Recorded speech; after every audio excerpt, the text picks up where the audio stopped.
Hello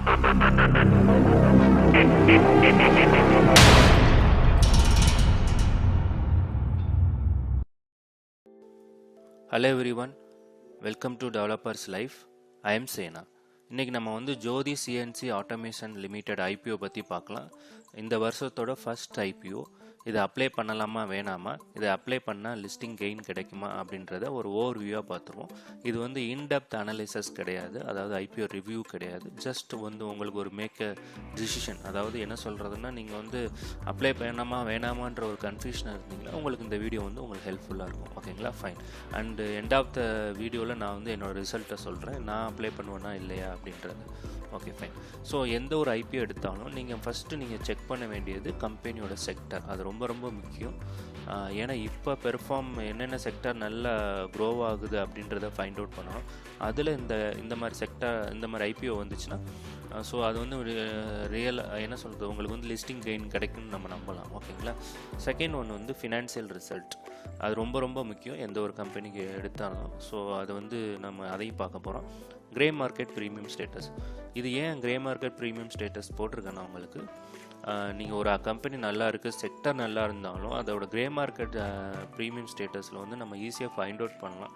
அதாவது இன்ஸ்டிடியூஷனல்ஸ் வந்து participate பண்ணுறாங்களா இல்லையா அப்படின்றத நம்மளுக்கு தெரிஞ்சிடும்.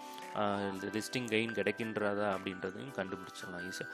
ஏன்னா நீங்கள் வந்து எல்ஐசி ஐபிஓ எடுக்கும் போல் பார்த்தீங்கன்னா ரொம்ப நல்ல ரெவன்யூ கொடுத்த ஐபிஓ, அது கண்டிப்பாக வந்து லிஸ்டிங் கெயின் கிடைக்கும் அப்படின்னு எல்லாருமே அப்ளை பண்ணாங்க. பட் கிரே மார்க்கெட் ப்ரீமியம் பார்த்தீங்கன்னா உங்களுக்கு ஈஸியாக காட்டி கொடுத்துருச்சு அது வந்து லிஸ்டிங் கெயின் வராது அப்படின்றத. ஸோ அதனால் நான் அதை வந்து வித்ட்ரா பண்ணிட்டேன். ஸோ அதே மாதிரி தான் அந்த கிரே மார்க்கெட் ப்ரீமியம் வந்து ஒரு டிசிஷன் எடுக்கிறதுக்கு யூஸ்ஃபுல்லாக இருக்கும். ஓகே, அதுக்கடுத்து இதோட ஐபிஓ ரிஜிஸ்டர் பார்க்கலாம். ஏன்னா நீங்கள் ஒரு ஐபிஓ அப்ளை பண்ணிங்கன்னா எந்த சைட்டில் வந்து உங்களுக்கு வந்து அலகேட் ஆயிடுச்சா இல்லையா அப்படின்றது தெரிஞ்சுக்கிறதுக்கு இந்த ஐபிஓ ரிஜிஸ்டர் ரொம்ப முக்கியம். ஃபைனலி என்னோட ரிவ்யூ உங்களுக்கு சொல்ல போகிறேன், நான் அப்ளை பண்ணுவேன்னா இல்லையா அப்படின்றத. சரி, வாங்க இந்த ஐபிஓ எப்போ ஓப்பன் ஆகுது, க்ளோஸ் என்றைக்கு ஓப்பன் ஆகுது, க்ளோஸ் ஆகுது அப்படின்றத பார்க்கலாம். ஸோ இது பார்த்திங்கன்னா இந்த ஜோதி சிஎன்சி ஆட்டோமேஷன் லிமிடெட் இந்த கம்பெனியை பார்க்குறதுக்கு முன்னாடி நம்ம வந்து இதை ஓப்பன் டேட்டை பார்த்துருவோம். ஜான் 9th வந்து ஓப்பன் ஆகுது. க்ளோஸ் டேட் பார்த்திங்கன்னா ஜான் 11 க்ளோஸ் ஆகுது. ஸோ உங்களுக்கு வந்து இடையில எந்த ஹாலிடேயும் இல்லை. ஸோ நீங்கள் கண்டிப்பாக இதில் ஒரு அமௌண்ட்டை கொடுத்தீங்கன்னா உங்களுக்கு வித்தின் 20 டேஸ்க்குள்ளே உங்களுக்கு கைக்கு திரும்பி வந்துடும். ஓகேங்களா. நெக்ஸ்ட் வந்து பேசிக் அலாட்மெண்ட் பார்த்திங்கன்னா ஜனவரி 12 ரீஃபண்ட் பார்த்திங்கன்னா ஜான் 15. ஓகேங்களா. ஸோ நீங்கள் அப்ளை பண்ணுங்கள், 11 கூட அப்ளை பண்ணிங்கன்னா வித்தின் 2 டேஸில் உங்களுக்கு வந்து அமௌண்ட் கிரெடிட் ஆகிடும். எனக்குலாம் வந்து 1 டேலே ஆகிரும். அதாவது ஜனவரி 12 அப்படின்னு சொல்லியிருக்காங்களா, அன்றைக்கே எனக்கு வந்து கிரெடிட் ஆகும். ஏன்னா நான் வந்து யூபிஐ பேமெண்ட் மூலமாக ஐபிஓ அப்ளை பண்ணியிருப்பேன். ஸோ இமீடியட்டாக ரீஃபண்ட் ஆகிரும். நெட் பேங்கிங் தான் கொஞ்சம் டைம் எடுத்துச்சு எனக்கு. ஓகேங்களா. பட் ஃபைனல் ரீஃபண்ட் பார்த்தீங்கன்னா ஜான் 15 போட்டிருக்காங்க. அதுக்கு முன்னாடியே உங்களுக்கு ரீஃபண்ட் ஆகிடும் யூபிஐ பண்ணியிருந்தீங்கன்னா. சில பேருக்கு லேட் ஆகும். ஓகேங்களா, ஃபைன்.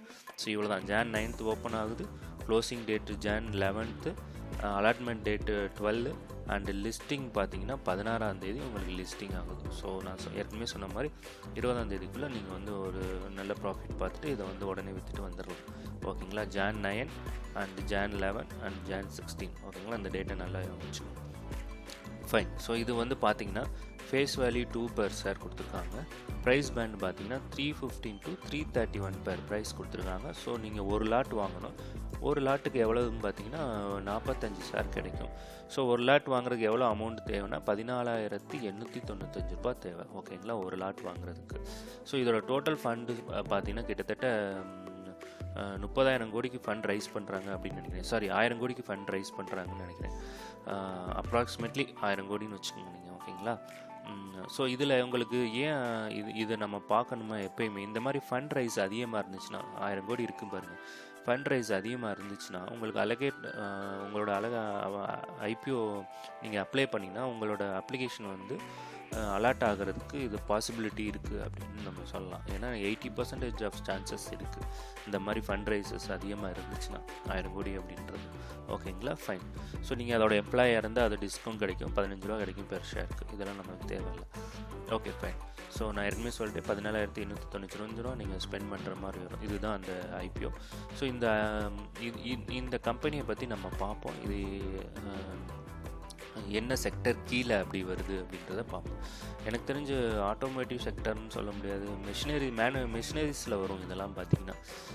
ஏன்னா இது வந்து மெட்டல் கட்டிங்க்கெலாம் இந்த மாதிரி சிஎன்சி தான் இப்போ ரீசெண்டாக வந்து பயங்கர பூம் ஆகுது. நான் கூட பார்த்தேன் நிறையா ஃபேக்ட்ரியில் போயிட்டு.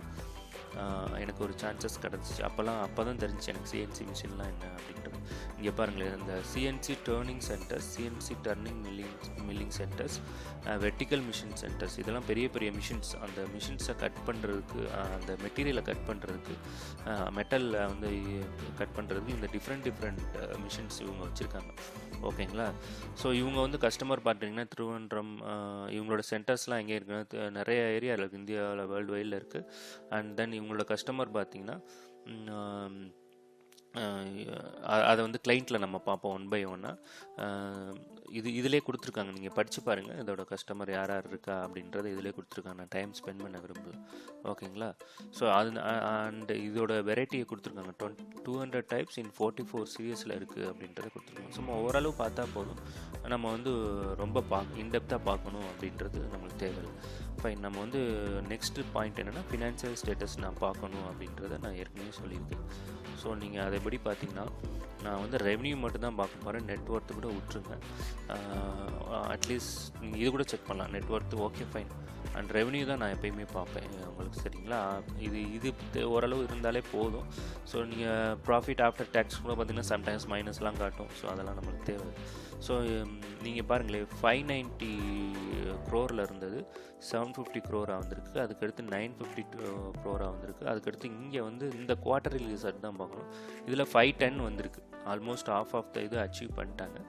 மேபி 2024, அதாவது 31st March 2024 உங்களுக்கு நல்ல ரெவன்யூ கொடுக்கும். ஏன்னா இது வந்து குவார்டர்லி செப்டம்பர், மற்றதெல்லாம் மார்ச் பார்த்தீங்கன்னா தெரியும். ஸோ இவங்க கிராஜுவலாக இன்க்ரீஸ் ஆகி தான் வந்திருக்காங்க. இங்கே வந்து ஆஃப்டர் டேக்ஸ்க்கு பார்த்தீங்கன்னா மைனஸில் இருந்தது ப்ளஸில் வந்திருக்கு.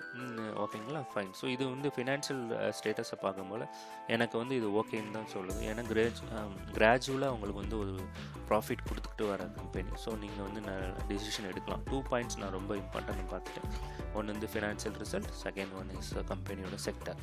ஓகே, நம்ம பார்க்கலாம். இதோட இது பார்த்துருவோம், கம்பெனியோட ப்ரொஃபைலை பார்த்துருவோம் என்னென்ன இருக்குது அப்படின்றது.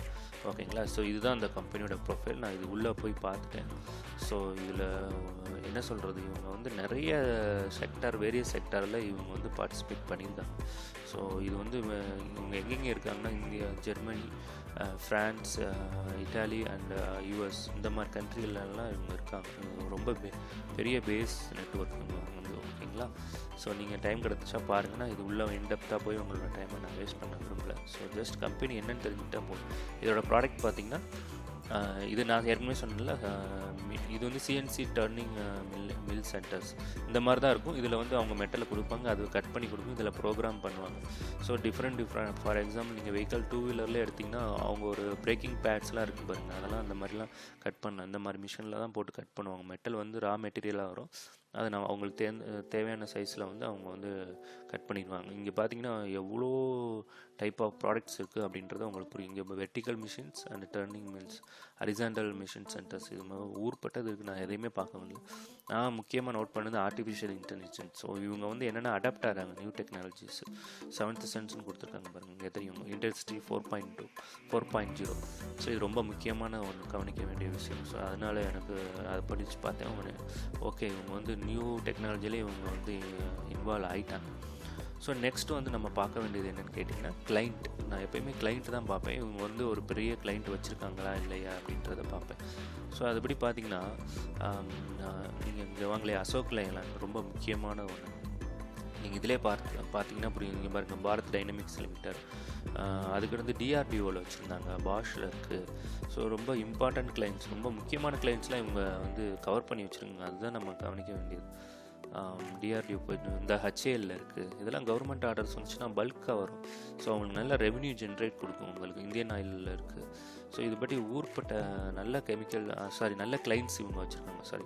ஜேஎஸ்டபிள்யூஎஸ் ஸ்டீலு. ஸோ இங்கே பாருங்கள், ஜேஎஸ்டபிள்யூஎஸ் ஸ்டீல்லாம் ரொம்ப முக்கியம். ஸோ இதில் அவங்க வந்து ஒரு ஒன் ஆஃப் த கிளைண்ட்டாக இருக்குது. அவங்களுக்கு மகேந்திராவில் இருக்குது. ஸோ இது மாதிரி நீங்கள் போய் பாருங்கள், உங்களுக்கு புரியும். நிறையா கிளைண்ட் வச்சுருக்காங்க. கிளைண்ட் பேஸ் பார்த்திங்கன்னா நிறையா இருக்குது. ஸோ இது ஒன்றுமே போதும். இங்கே பாருங்கள் டைட்டன் இருக்குது. ஸோ இது ஒன்றுமே போதும். இந்த கிளைண்ட் லிஸ்ட் ஒன்றுமே உங்களுக்கு காட்டி கொடுத்தது இவங்க எவ்வளோ பெரிய கம்பெனி அப்படின்றது. ஓகேங்களா? ஸோ நெக்ஸ்ட் வந்து நான் என்ன பார்க்குறேன்னா கிரே மார்க்கெட் ப்ரீமியம் என்ன இருக்குது அப்படின்றத பார்த்துருவோம்.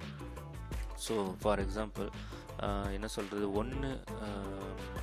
3ஆந்தேதி பார்த்தீங்கன்னா 60 ரூபாயில் இருந்துச்சு கிரே மார்க்கெட் ப்ரீமியம். அதுக்கடுத்து பார்த்தீங்கன்னா 4ஆந்தேதி 85 ரூபாயில் இருந்துச்சு. 5ஆந்தேதி வந்து கொஞ்சம் ரெடியூஸ் ஆகிடுச்சு, ஏன்னு தெரில. அதுக்கடுத்து 6ஆந்தேதி 76 அப்படின்றத ப்ரெடிக்ட் பண்ணியிருக்காங்க. அதுக்கடுத்து பார்த்தீங்கன்னா 7ஆந்தேதி அதே ரேஞ்சில் தான் இருக்குது. பட் நான் லேட்டாக தான் அப்டேட் ஆகும். ஸோ இன்கேஸ் உங்களுக்கு இந்த கிரே மார்க்கெட் ப்ரீமியம் எபோவ் 70னா உங்கள் லிஸ்டிங் ப்ரைஸ் பார்த்தீங்கன்னா 400 வரும்.